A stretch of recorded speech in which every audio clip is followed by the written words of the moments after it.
eyes on Sky Tower radar this morning as Nicole gets closer to Florida's east coast. And we're already starting to feel some of it. Dave, you mentioned it earlier when in your weathercast, and I wanted to yell at you and then get you to elaborate, but now I'm going to get you to do it now.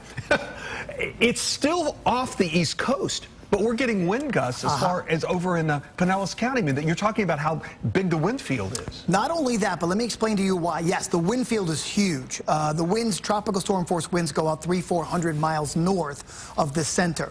When it was subtropical, all the winds kind of fanned out. Now it's trying to bring all that wind back in, and you have a little core around the center, and then those winds that fan out from there. The other aspect is, as we go to the map here, let me show you, high pressure being off the eastern seaboard is helping to also provide some wind. It's what we call a tight pressure gradient. So you're getting winds wrapping around that high, winds wrapping around the cone. We're squeezing them through central Florida. So take a look at this. Serrata Beach Resort, northeast winds at 29 miles per hour. This is to start the day. We're only going to get stronger as the day moves along. Hasn't been much in the way of rain so far. That's still way out into the Atlantic for now, which is good. We're still anticipating 2 to 4 inches of rain, and in earnest that will start tonight. 60s and 70s as you walk out the door this morning, but some of these winds are gusting very close to tropical storm strength. Tropical storm winds begin at 39 miles per hour. 37 is what we're posting here in the St. Petersburg area for gusts.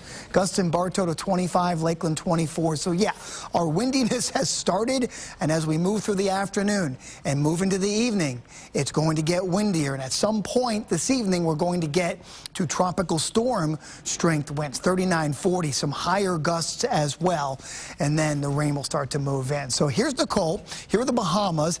It has had a little resurgence this morning. Right around the center, you're seeing some of those brighter colors. Was actually some lightning in there as well, a sign that it's trying to strengthen a little bit. However, whether this is a Category 1 storm at landfall or a strong tropical storm, it's not going to change our forecast, okay? So if you happen to hear that it becomes a hurricane, and don't flip out on me, okay? It's going to be fine.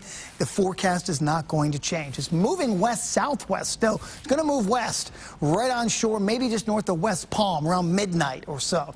And as it slides through the state, tomorrow you're looking at these tropical storm force winds and at least wind gusts, which will begin tonight, all the way through overnight into tomorrow morning, into part of tomorrow afternoon. So this is a lot of wind, folks, to go along with our rain, and we are looking at the potential for about 2 to 4 inches of rain, heaviest of it coming down tomorrow morning.